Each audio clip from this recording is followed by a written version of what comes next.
ఆంధ్రప్రదేశ్ ప్రభుత్వం ఇంటర్మీడియట్లో 4 సంస్కరణలు ప్రవేశపెట్టాలని ఆలోచించింది. ప్రజాభిప్రాయం కొరకు ఈ 4 సంస్కరణలను తల్లిదండ్రులు, విద్యార్థులు, విద్యావంతులు, మేధావులు వాళ్ళ యొక్క అభిప్రాయాన్ని స్వీకరించింది. వాళ్ళ అభిప్రాయం మేరకు 2 ప్రతిపాదనలను తాత్కాలికంగా ఉపసంహరించుకుంది ఆంధ్రప్రదేశ్ ప్రభుత్వం. మొట్టమొదటిది ఇంటర్మీడియట్ మొదటి సంవత్సరము యొక్క పబ్లిక్ పరీక్షను రద్దు చేద్దామనే ఆలోచనకు వచ్చారు. అది యథావిధిగా ఇంటర్మీడియట్ మొదటి సంవత్సరం పబ్లిక్ పరీక్ష నిర్వహించాలని ఆంధ్రప్రదేశ్ ప్రభుత్వం పాత పద్ధతినే కొనసాగిస్తూ ఉంది. 2 ఇంటర్నల్ మార్క్స్ అంటే అంతర్గత ప్రతిభను అంచనా వేసి కొన్ని శాతము మార్కులు కాలేజీ యాజమాన్యము కేటాయించే విధంగా మార్పులు చేద్దామని ఆలోచించారు. దీనివల్ల అవినీతికి ఆస్కారం ఉంటుంది. ఈ కళాశాలలు వాళ్ళ ఒక వరుసవాయా లేకుండా ఇంటర్నల్ మార్క్స్ 20 ఉంటే 20, 20 ఉంటే 19 వేస్తారు. కనుక అవినీతికి ఆస్కారం ఉండొచ్చని మేధావులు, విద్యావంతుల సూచన మేరకు ఈ ఇంటర్నల్ మార్క్స్ను ఉపసంహరించుకున్నారు. ఆ ప్రతిపాదన కూడా ఉపసంహరించుకున్నారు. ఇక అమల్లోకి రాబోతున్నాయి 2 ఉన్నాయి. ఒకటి సిలబస్. కేంద్ర ప్రభుత్వం నిర్వహించే ప్రవేశ పరీక్షలు జేఈఈ, నీట్ పరీక్షలకు వాటి పరీక్షల సిలబస్ ఆధారంగా వాటిలో మంచి ర్యాంకులు సాధించడానికి అనుకూలంగా ఇంటర్మీడియట్ సిలబస్లో పూర్తిగా ఎన్సీఈఆర్టీ సిలబస్నే ప్రవేశపెట్టడం జరిగింది. ఇప్పుడు ఎన్సీఆర్టీ సిలబస్నే జేఈఈ, నీటు ప్రామాణికంగా తీసుకుంటారు. దీనివల్ల మన విద్యార్థులు నీట్లో, జేఈఈలో ఎక్కువ మంది సీట్లు పొందే అవకాశం ఉంటుంది. మరొక ముఖ్యమైన సంస్కరణ, సిబిఎస్ఈలో 10+2 చదివితే 10+2 తర్వాత ఇంజనీర్గా వెళ్ళచ్చు, అంటే ఎంపీసీ జేఈఈకి వెళ్ళచ్చు, బైపీసీ నీట్ పరీక్షకు కూడా వెళ్ళచ్చు. అంటే 10వ తరగతిలోనే మేము ఇంజనీర్ అవ్వాలా, డాక్టర్ అవ్వాలా అని తేల్చుకోవడం కష్టం. అప్పుడు విద్యా అవకాశాలు అలా ఉంటాయి, ఉద్యోగ అవకాశాలు అలా ఉంటాయి. 2 ఏళ్ళు ముందుగా తెలుసుకోవడం కష్టం. తర్వాత 10వ తరగతి వయసులో మరి పిల్లలు కొంచెం ఆవేశంగా నిర్ణయం తీసుకుంటారు. నేను ఇంజనీర్ అవుతాను, నేను డాక్టర్ అవుతాను. అంటే మానసిక పరిపక్వత 10వ తరగతి సమయంలో ఉండదు. అప్పుడు కేవలం 15 ఏళ్ళు ఉంటుంది. ఇంటర్మీడియట్ పూర్తి అయ్యేసరికి 17 ఏళ్ళు. అప్పుడు కొంతవరకు మెంటల్ మెచ్యూరిటీ, మానసిక పరిపక్వత ఉంటుంది. అప్పుడు సరైన నిర్ణయం తీసుకోగలుగుతారు. అందుకని ఇంటర్మీడియట్లో ఎంబైపీసీ అనే ఈ విధానాన్ని ప్రవేశపెట్టబోతున్నారు. అంటే ఎంబైపీసీ చదివితే నీట్ పరీక్ష రాసి డాక్టర్ అవ్వచ్చు, జేఈఈ పరీక్ష రాసి ఇంజనీర్ అవ్వచ్చు. స్వల్ప మార్పే. గతంలో 6 సబ్జెక్టులు ఉండే, దీన్ని 5 సబ్జెక్టులు కుదించేశారు. ఎంపీసీ వాళ్ళకి గణితము ఏ, గణితము బి అని ఉన్నది. 2 ఏ బీలు ఉండేవి గణితం మ్యాథ్స్లో. ఆ మ్యాథ్స్ రెండింటిని కలిపేశారు. ఇప్పుడు ఏలు బీలు లేవు, ఒకటే గణితం. ఇవన్నీ ఎప్పటి నుంచి అమలవుతాయి? రేపు జూన్ నుంచి ఈ కొత్త విధానం అమల్లో ఉంటుంది. సో మ్యాథ్స్ ఒకే పేపరు.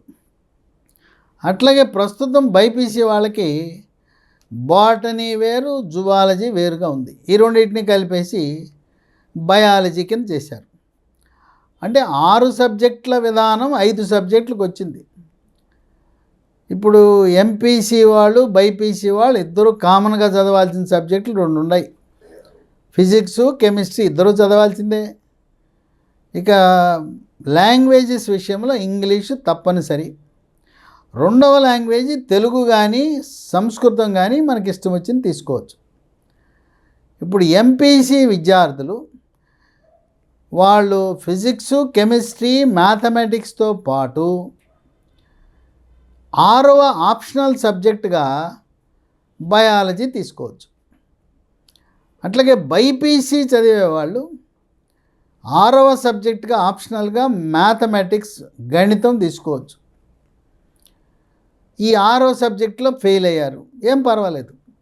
6వ సబ్జెక్టు మీరు ఆప్షనల్గా ఎంపిక చేసుకున్నారు కనుక ఫెయిల్ అయినా మీరు ఇంటర్మీడియట్లో పాస్ అయినట్టుగా పరిగణిస్తారు.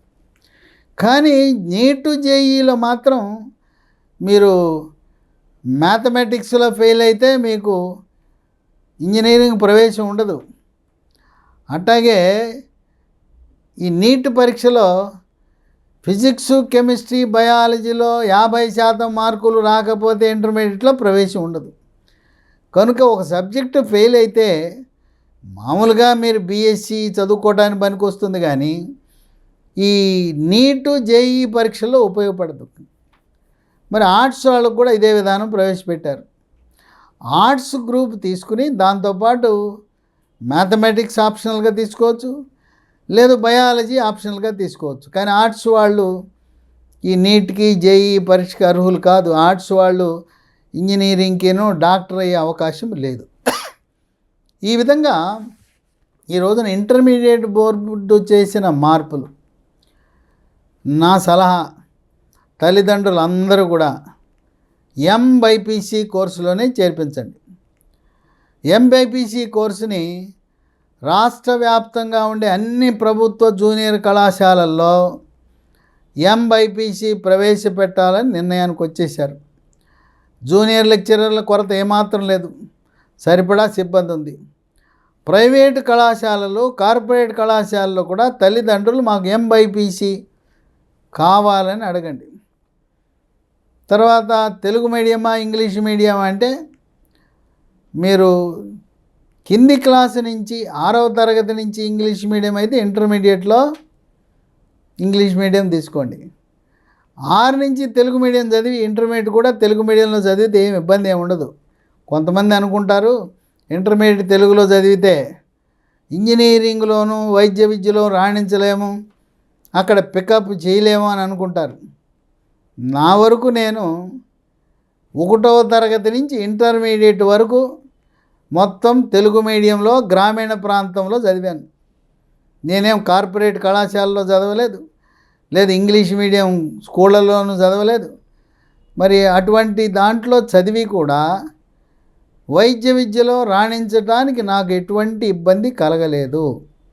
కనుక 10th వరకు తెలుగు మీడియంలో చదివి ఇంటర్మీడియట్లో ఇంగ్లీష్కి జంప్ చేయడం అది మంచి నిర్ణయం కాదు. ఇంటర్మీడియట్ పూర్తి చేయండి, ఏం పర్వాలేదు. తెలుగు మీడియంలో చదివిన వాళ్ళు అనేక మంది ఇంజనీర్లుగా, డాక్టర్లుగా రాణించటం అనేది మనం గమనించాం. కనుక తల్లిదండ్రులు 2 ఆప్షన్స్ ఉండే విధంగా ఎంబైపీసీ కోర్సులో చేర్పించే విధంగా రాబోయే విద్యా సంవత్సరం, అంటే ఇప్పుడు 10th రాసే పిల్లలకి, 10th రాసే పిల్లలు జూన్లో మీరు ఎంబైపీసీలో కోర్సులో చేరి 2 ఏళ్ల తర్వాత మీరు ఇంజనీర్ అవ్వాలా, డాక్టర్ అవ్వాలా అనేది అప్పుడు నిర్ణయం. అప్పటి అవసరాలను బట్టి, అప్పుడు దేశ కాలమాన పరిస్థితులను బట్టి ఏది చదివితే మీకు బంగారు భవిష్యత్తు. ఎందుకంటే కోటి విద్యలు కూడా కూటి కొరకే కదా. కేవలం చదివేశాను, డిగ్రీలు వస్తే ఉపయోగం ఏంటి? ఉద్యోగ అవకాశాలు, ప్రభుత్వ ఉద్యోగమో లేదు స్వయం ఉపాధికి ఉపయోగపడే విధంగా మీ విద్య అక్కరకు రావాలి. కనుక ఎంబైపీసీ నిర్ణయాన్ని విద్యార్థులు, తల్లిదండ్రులు, విద్యార్థికులు, మేధావులు, విద్యావేత్తలు స్వాగతిస్తున్నారు, హర్షిస్తున్నారు. ఇంకా విద్యా విధానంలో NEP 2020 నూతన విద్యా విధానం 2020 ఏదైతే కేంద్ర ప్రభుత్వం ప్రధానమంత్రి మోదీ తీసుకొచ్చారో దాన్ని పూర్తిగా రాష్ట్ర ప్రభుత్వాలు అమలు చేసి విద్యా వ్యవస్థలో సమూలమైన మార్పులు తెస్తూ కాలము చెల్లిన బ్రిటిష్ కాలము నాటి ఆ సిలబస్సుని, ఆ పద్ధతులను, ఆ మోసపోసే విధానాన్ని మార్చి శిక్షణ స్కిల్కు ప్రాధాన్యత ఇచ్చి, ప్రాక్టికల్ నాలెడ్జ్కి ప్రాధాన్యత ఇచ్చి, పరిశ్రమల అవసరాలను గుర్తించి, వ్యాపార సంస్థల అవసరాలను గుర్తించి తదనుగుణంగా విద్యా విధానంలో మార్పులు చేయవలసిన అవసరం ఉందని విద్యావేత్తలు భావిస్తున్నారు.